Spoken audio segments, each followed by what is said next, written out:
go with old Buffalo, man. All right. Any last comments on these trades, guys? Because I got the calls working. No. Are All you right, let's rock. sure? I think so. Hey, what's up, fellas? There we go. This is the real AP. It's like 12:15 midnight. Sorry, I had to do some Halloween trunk or treat stuff to do this evening. I got to watch a little after halftime, and I had to leave, and I come back to finish watching the game. Picked up where I left off.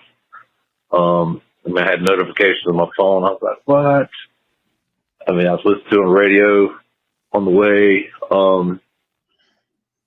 I'm very proud of this team. From what we've had the last 3 years, and I can't remember much before that, but I don't think we've been in this game if Matt Fool was coaching us. I honestly believe that. And, Tony, I support you on this. I mean, why should you – I know it's a team game, but why should you put your kicker in that predicament? And I think it's funny, too, when they DJ caught that pretty much a Hail Mary. There should have been a PI on that, for one. And one dude, like, grabs his right arm. I mean, he's, like, dragging him down. I don't know why those penalties, if it had been called, maybe it'd been offset.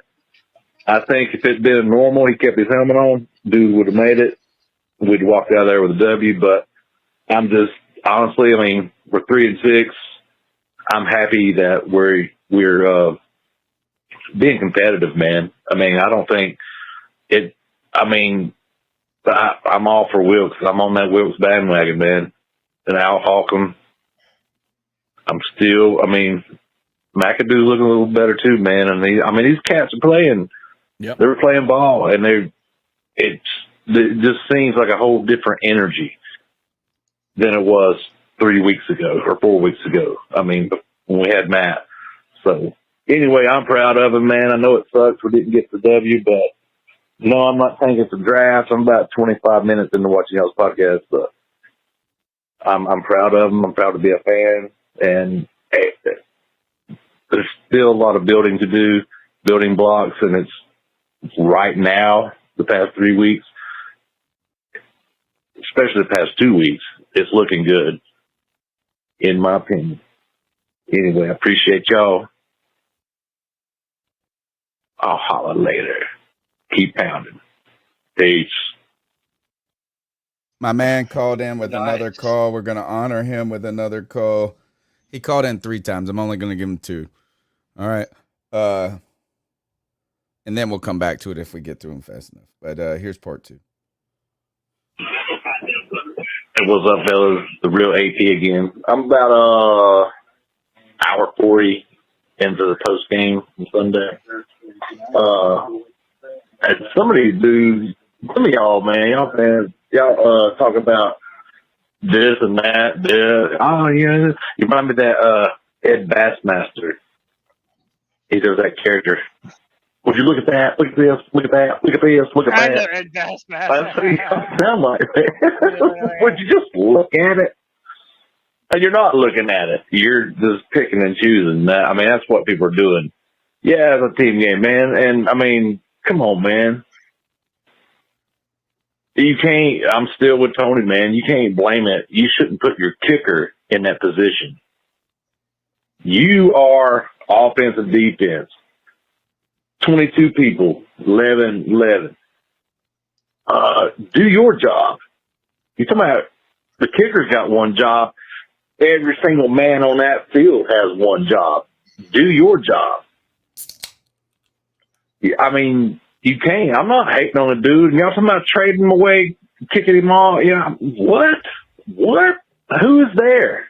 Who you going to get?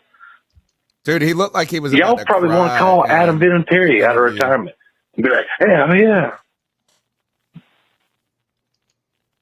Y'all crazy, All right, man. We appreciate the call. Look, I appreciate the support here. And I do like, when I say me, I like because I took a ribbon on since then. I just like the win as a team, lose as a team. And I understand plays matter. And he didn't win the game for us. Greg, you had a point to make? Muted. Man, we're That's better. awesome. We're so good Yeah, we at really- this. You we're would think that on we've been top of the doing game this for today. 10 years. Yeah. So I don't know, man. Like I said, I still gotta go with that mindset of like, first of all, I want to say that I never called for his job. I can be mad at the guy, and I'm not saying he said that I did, but I know I personally never called for his job. But I hate when somebody says you shouldn't put your kicker in that situation. No, that's part of the job description. If any other players in that situation, the quarterback has to make the pass, the wide receiver has to make the catch, and they drop it. You can't say, well, you shouldn't have put him in that situation. No, that's a good That's point. their job is to do that. Well, that's in the position description. they're supposed to be in. Exactly. And you're supposed to fulfill your needs. Now, not everybody, like I said, does that the entire game. I get that. But you're talking about a guy who does 3 or 4 plays a game as opposed to people who do 50, 60 plays a game. So I have a little more leeway with people screwing up a little more on those 50, 60 plays than the guy doing it on the one. Or does he not have enough opportunity to make up a mistake? Is that they're also, that's the other thing, is that they're so valuable. Yeah, I mean, he fucking blew it, man. I get it. I get it. I get how, look, is that these kicks are makeable kicks, both of them. And he had been pretty money all the way since week 1. Yeah. And it just sucks at that moment. I do agree with the language you're talking about, is like, don't put him in that position. Is like, yeah, that's actually the position you do put him in, is to kick a field goal and win the game. But that's why that position, and I believe this, is I know it's just easy. So you only got one job. All you do is kick. Is if it was so automatic, then there would be more Justin Tuckers in the league. And that is the whole point, is they make those kicks in practice all the time. But when all the pressure, all of this, that's the whole reason there's only, first of all, there's not 32 great kickers in the NFL. No, there's not. But the thing is, if you have kickers who make kicks like that, you're going to raise them up and say they're great kickers. Yeah. Therefore, if they miss kicks that's like why that, you can be a hero or you could be a zero, dude. Right. And I mean, but at the end of the day, is that if like your quarterback, if you're on the 7-yard line and you have a receiver who, you know, like, and you miss the throw, do they lose the game for you? Nah, I don't know if they lost the game for you, but they didn't win it. Again, I know that's a semantics. Maybe you guys feel like that's mental gymnastics. Yeah. But I do think is that winning takes a collective effort. Each play does matter in some case. Now, this is a big deal right here. Yeah. See, this is why I'm not trying to hear what y'all got to say. This is why I'm not trying to hear. This is the fucking world now, dude. This is pregame. This is the world. No. Let me tell you why. Nah. Because whenever you're watching, many of us have been to an NFL game before. This is warm-ups, dude. When you go to an NFL game, you see the kicker practicing kicks from different distances before the game. Meanwhile, this dude can't act like he's ever been there before, and he's taking selfies of himself and posing for the gram and doing all this type of shit. Oh, did he not practice? I know. I know. Who cares? This is the world today. And then you're gonna go on to miss the final 2 game-winning kicks. See, this is the world today. I was walking out of the grocery store and this hot girl, like the women, and I don't know if you can trust yoga pants anymore because they take them off and they're looking like Jello coming out the bowl. But it's one of those people you look twice at when you walk by. She just was walking out of the grocery store. As soon as she walked out of the grocery store, and then just kept moving on. That's the fucking world we live in. Yeah. And I wouldn't say by any means that affected. I think he missed those kicks because of the pressure, and he just messed up. I think he's a good kicker because up to this point he's been that way. He did not practice. He maybe stopped and took a selfie, whatever. He could do that. But I guarantee you, when he goes to kick that last few kicks, that's not in his mind. Is that selfie that he was taking at the beginning of the game? Why wasn't he practicing? No, it's just those things catch up with you. It's like the internet always wins. That's what it is. They took 10 seconds of that and showed it to you, and you took the bait and said that was what he was doing before the game. All right, let's keep moving. We're going to come back to this. Hold it. We're going to come back to it. Let's go to Corey. Hey, what's good, fellas? It's Corey calling in. What up, Corey? Give my Monday morning takes. Yesterday was obviously a very emotional game. I honestly was pretty even killed watching it because, I just love the fact that the game was at least exciting. And win or lose, like if we won, cool, great. We lost. Honestly, I wasn't going to be too upset either way anyway because, draft picks, cool, all that good shit, whatever. But like, I don't really think I'm not in the tanking or division like leading camp. Like I'm honestly just watching the games and whatever happens is gonna happen. Because at the end of the day, I'm be honest, I'm not really rocking with none of these quarterbacks in the first round. I don't think a top 5 pick is gonna get us that much different a player than it would like the number 18 pick or some shit like that. Like that's just me. Yeah, let me think. What happened yesterday? Yeah, let me pound the table for my nigga Dante Foreman, man. Like this is what people were talking about when we said we should have traded CMC, not because Christian McCaffrey is not a great player, he's not this, he's not that. He's all these amazing things. He had an amazing game for San Francisco yesterday. But like Dante Foreman had 180 yards and 3 touchdowns, and he's getting paid like just over $1 million this year. And we got draft picks back for Christian McCaffrey, and we're a team that has a lot of holes. With Christian being as great as he is, he wasn't the piece that was going to put us over the top. It was always going to be quarterback, right? But if you can get great production out of a running back for a fraction of the cost and get stuff back for him, you do that 100 times out of 100. And like, okay, is Dante Foreman individually as good of a player as Christian McCaffrey is? No, but he works for our offense. He does what we need him to do, and he's not, getting paid like a receiver, right? But whatever. Terrace Marshall, yeah, bro, he's got it. This is the first. I was looking up his stats. This is the first time he played like 80% of the snaps in this game. This is the first time he's been over 50. Like he hasn't even been close to playing 50% of the snaps. Get this motherfucker on the field.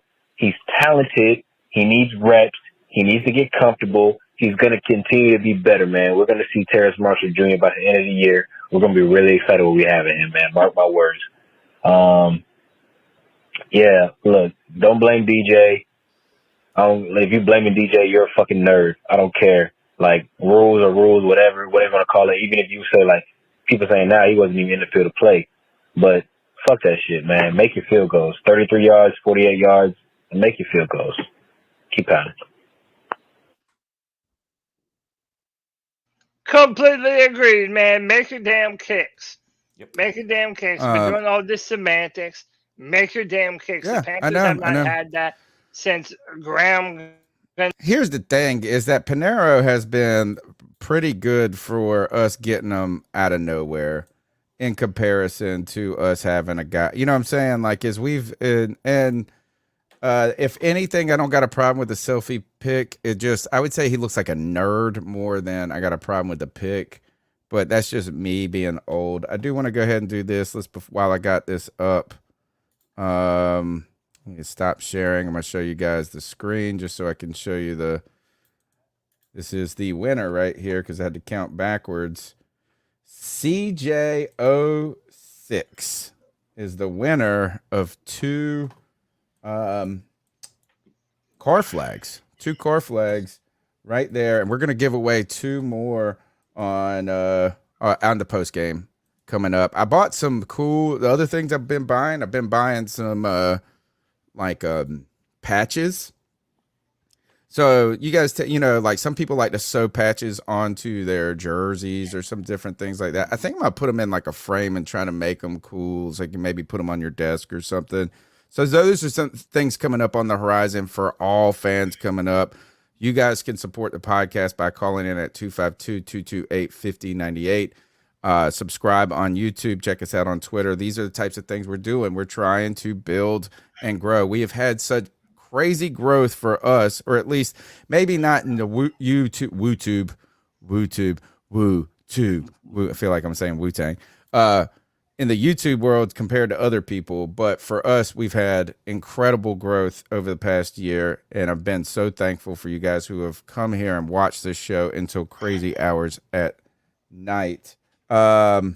Want to go to the next call? Can we You got welcome one more person? Yes, please. Another one. This is a return member, so some of the things like like my bastard son, he said he got a new card. We just did this one. We already did Daniel. Did we? There was another one. I thought that. Maybe I'm tripping. Okay. I'll look for it. Go ahead and Next play for call. another call. I thought there was another one. Hey, good afternoon, boys. Beautiful North Carolina day here in Jamestown. This is Baby Rhino. I haven't called you guys in a couple of weeks. I've actually been kind of superstitious of that since we won a game and then almost won a game. I was like, every time I call C3 boys, we lose. So that theory proved to be wrong. But yeah, I mean, pretty impressive game. It just goes to show you like what happens when there's a quarterback that can throw a ball like PJ and get it in the hands of our star receiver DJ Moore.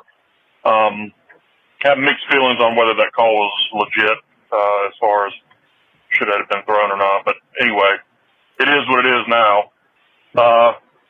Just calling in, getting you guys' thoughts. Still continue to get us through this hard time of being a Panthers fan. Not really sure where we go from here, but it's gotten so much a high easier. draft pick would be kind of my ideal scenario. Everybody hit the subscribe, hit the like, give these boys what they need. They do it week in, week out. Smash it. So take care, boys. Cow. Baby Rhino out. Keep pounding. Stars are aligning. Look, he said, give these boys what they need, a like, a subscribe, and support. And then God delivers a patron saint to us. And it's to the point where it's like, we love you. It's like, man, we just need to go. Dude. We want to He's hug the you. man. He is the certified man. Another one. Big one. These are big. $35 love bomb from Michael Davis, man. Shout out to Michael. You are indeed the man. He says, serious comment. Game was heartbreaking. That can affect the team deeply. Impact an entire season even. How does the team respond? And is that response the beginning of a measure of what kind of a coach Steve Wilks and cast are? Michael, I have an opinion about this. I believe that's exactly what me and CK have been saying. That if Steve Wilks and PJ Walker continue to move at the same trajectory and continue to grow and continue to get better and continue to look competent in their job, I don't know how you don't give these men the benefit of the doubt. I just don't know. Why is it just you and CK? I feel like Greg and I are about to hire him right now. Because I think you and I are more on Wilks than PJ. Right, They're looking at it. They're looking at it as a. But that's what it says. Wilks. Yeah. It doesn't say PJ in the comment. That's what I was thinking too. But yeah, I get what you're saying. It says Steve Wilks and cast are. So Steve Wilks and the entirety of this team, and that includes his biggest decision as head coach, and that's PJ Walker at quarterback. So yeah, I do think those two, like CK was saying, they are tethered together to one another. And I don't think that you can appreciate one without appreciating the other in the same kind of way. Right. So I hate this. I mean, I don't hate to say this. I mean, I mean to say this. Is I feel like the team's performance to this point has already done what Michael is asking if they can do. Yeah, I agree. And the thing is if Ben McAdoo takes over this team in the absence of Matt Rule, are we here? We at? I don't know. no, I don't know. It's like right now it comes to the point is that where our last caller said that thanks for helping us get through this tough time as being a Panthers fan is like, I feel like the tough times are behind us now that Matt Rule's gone. Like, I mean, like with Steve Wilks, I'm like excited to watch football now. That game was so exciting. We lost that game, but I'm not even upset. I mean, I'm kind of upset. But like that game was awesome. We've looked great for 2 weeks in a row. We even looked all right against the Rams. We had our best game, just not offensively, but complete. Like right now, and I saw Sheena Quick. Somebody put a tweet about this. She went on the radio and said this. And Sheena's been doing big things, so shout out to her. And obviously, she's not poaching my takes by any means. But she said when Steve Wilks talks to you in the media and stuff like that, he feels like a head coach. like you have confidence. You know what I'm saying? Right. It's just like the presence is there, and that's what I said from day one. Right. Is that it's just like immediately like whoa. Yeah, I think it's apparent to everyone. I think the difference is for me, y'all, is I can bring in a lot of different quarterbacks and put up numbers minus the huge numbers that PJ Walker just put up. Because we'll see if that continues because he was playing against third string safeties and cornerbacks. But I'm not trying to take away from him. But I can bring a lot of players in to put up the numbers that PJ Wilks does, and the PJ Walker. PJ Walker, I'm sorry, won't change as much as if I took Steve Wilks out right now and just dropped somebody new in there. Well, we would think that. Let's see. difference for me. How about this? You want to just know think that there's if no way to Steve know Wilks is that, the though. dude? What if we make him start Baker? Be Or- like or this. that's Is not. that this is what Let's David not say Tepper we goes did. to Steve Wilks and he says, "All right, if you can keep up this momentum and with Baker Mayfield as your quarterback, you're hired right away." There you go, yeah. Like, good God, because I mean, it's like almost like that would be not almost. That's a downgrade. It's like, oh, Wilks would be like, oh shit. And by the I'm way, not John B. Jenkins in the chat says, "Bro, y'all leaving me out of this convo? We would never leave out the biggest PJ Walker Witness super the Walker fan. wonder. John Jenkins has been on PJ Walker since before anyone had a reason to even when PJ was not a part of the Why? conversation. Actually, can we John ask was John? saying PJ the Walker wonder, baby. John, tell us in the chat, why is it that you fell so instantly in love with PJ? Like, when was it? So there's a couple of like, I mean, obviously my wife is my love of my life. But there's some like It's crushes not that. me, dude. Oh no, definitely not. Yeah. No, you're like my yang. I just all right. So this girl, this like when you know the elementary middle school crush, Catherine. It was this girl named Catherine Dale, and it was 6th grade, and I remember like the moment still that I saw. You know, I'm like, like it's the moment, and I don't know. There's got to be like, where were you at 9/11? Like, where were you? When was the moment that you fell in love with PJ Walker? I got to know. You got to know the moment. Obviously, it's like, oh, I saw him play. Da da da. How about this? Even Sea Dog is in here giving PJ the vote of confidence, man. And by the way, Sea Dog was in Atlanta, watched this game in person, so he got to see all of that in person. Hey, man, I think PJ, the more he plays, he's going to continue turning people into believers. He said the once XFL. Again, I want to put out there once again, I'm not saying I'm not a PJ believer. I'm saying if you had to ask me right now, you can sign one of them to a long-term deal. I'm signing Steve Wilks before I'm signing PJ Walker. I think PJ has the talent and the ability. Whether that will come true, him playing this well, time will tell. But if I had to sign one right now, it'd be Steve Wilks. I'm just saying this is I like PJ. I've been like I root for guys like this all the time. Right. My whole point is this: even with Matt Corral and PJ, is that I just feel like this: if you had a top 5 pick, the idea of passing on a quarterback right now for where we've been at is such a big. Whoa, that would be insane. But you know what? The good news is though. You know what is the next coach is going to have that decision. Sure. And that will be their decision. Right. Not ours. Let's go with the next John did say it started in the XFL. Yeah. So short. That's when he saw him and started believing. Oh yeah, and look, good comment by Lynn here. I just hope PJ doesn't need a whole quarter to get in the game. You guys weren't ready to sign him to a long-term deal after he started 4 for 9 or whatever it was. Or it's something. a different time. All right. Next.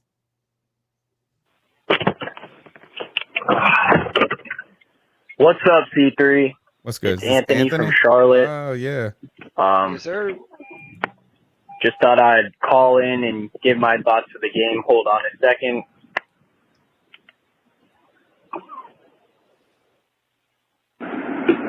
So yeah, tough loss, obviously. A lot of things you can point to. Eddie Pinero missing the 2 kicks. You know, PJ Walker throwing the pick 6. But I do want to talk about one thing. I get that there's no consensus QB1 in this next coming draft. From what everyone seems to tell me all of a sudden, Bryce Young or CJ Stroud aren't worth taking. And that's fine if you think that. But let me ask you this. Our offensive line is playing like a top 5 unit right now. We have retained all our core pieces after the trade deadline. I mean, I just seriously think if you put a rookie quarterback in that spot, let him develop with this offense. This is an offense that a QB is going to want to go to. And the reason I'm talking about this is because, guys, I like PJ Walker. I love this team, okay? I wouldn't care about this team so much if I didn't give a shit about them. And I love PJ Walker, but I just don't know if he can continue this sustained success. And that's why, if it goes south, I am okay with taking a quarterback. Whoever it is, the preference does not matter. I just, I think once we have that dude, once we know who that guy is, we will be able to start competing. And here, the last thing I want to say is, I feel bad for Wilks, man, and I love being optimistic about things. I do, I really do. And it's hard for me to be optimistic about this team is because we're already 8 weeks into the season and Matt Rule gave us 4 losses. It's just hard to really make the playoffs when you're, 2-6, and we have some hard games coming up. There's no doubt about it. I mean, we got the Bengals next, then the Falcons again. That's not hard. I mean, we can't say that's an easy win now. We got the Ravens, the Bucks again, the Saints again. I mean, we have work to do. If this team wants to make a run, we gotta win these games. We cannot finish the season with another 5 wins. I got something to say after this. I don't even think that we need to. That's the call. Go ahead. No, it's just that, okay, if you're in love with one of these college quarterbacks, like, I need you to understand that you're doing the same thing that you are all blaming me of doing with Matt Corral, right? We got, maybe 5 minutes of preseason footage of Matt Corral, and you're already done with him. So therefore, you're just evaluating college tape. Well, if I can evaluate college tape of Matt Corral and see all the traits that I want and say, okay, I'm willing to take a bet on this guy to see what we have. Well, you're doing the same thing with these quarterbacks that are in big-time offenses like Ohio State and Alabama. There is no guarantee that any of these guys are going to pan out. I understand that from Matt Corral, but you believe in them, but just because somebody is drafted number 1 or number 2, that doesn't mean they're actually going to amount to being a better player than a 3rd-round pick, especially when they're on these powerhouse football teams like Ohio State and Alabama. I'm just saying, have some guts, dude. Yes, you're right. There's always uncertainty, but you pick a guy you believe in, and you gotta shoot your shot sometime. We did. Then why did we pick? We could have picked him at 6 then. The difference is, Cody, with that is I get what you're saying. They're not better than Corral. All we're going by is college tape. But look, man, you're also talking about college tape on players who are Heisman winners or Heisman candidates. And don't give me Corral was until the bowl game and that kind of stuff. Because he was, but that is relevant, though. How is that not relevant? That's the stupidest thing I ever heard. How seriously in contention was he for the Heisman? Even after injury at the bowl game. And how about this? Dude, the guy from Carolina could win the Heisman this year. How about this? Even after he got injured, he finished 7th in Heisman voting. 7th. That's not serious. How many players get hurt and then finish at all? Matt Corral's coming out. He can't walk right now, dude. For Heisman. Matt Corral cannot fucking walk right now. These other motherfuckers have more talent. Do you want a 7th place and they play for much better football team. Oh my gosh. My thing is, man, is you're talking about players. What does Bryce Young do as a quarterback that Matt Corral doesn't. When? Or yeah, on Alabama with the Yeah, but fortress he of actually has solitude brought them back. He's protecting done him. some pretty Give me a fucking fucking miraculous break, shit, dude. He's done some give pretty Matt- miraculous give Matt stuff. Corral Here. Alabama receivers and an Alabama fortress of solitude offensive line, and then see how Matt Corral And is. Bill O'Brien. I can't argue college football with you, but I do know that if you're a team that's playing, it's one of these lesser teams, you tend to play lesser talent. You know, Well, he was During in the the SEC. SEC. lesser talented Yeah. teams. But you know, man, I look, mean, is that just the dude? Is that if the Carolina Panthers believe that one of these top quarterbacks is better straight up against Matt Corral in his best conditions, they would be malpractice to not pick him. Sunk cost. You can't. There's no sunk cost narrative here. Just because you pick Matt Corral, you got to go and try to figure it out. Yeah, if you're picking top 3, I'm not saying that they're gonna go with Corral over one of the top dudes. I'm saying if you're a fan and you're sitting here saying, "Oh, dude, all the Carolina Panthers need is a CJ Stroud. Oh, dude, all they need is a Bryce Young." But that's just as relevant as me saying all we need is the dude that we already fucking have. and you Okay. could be Point right. blank. I know. You You know could what? be This is right. why you're great for the podcast because boy, you don't let up on your takes. Hell no. He don't back that. He hasn't budged a fucking bit on this. In fact, not only about to. once he digs in more. Yeah. It's like, Now you're oh, getting I'm on on this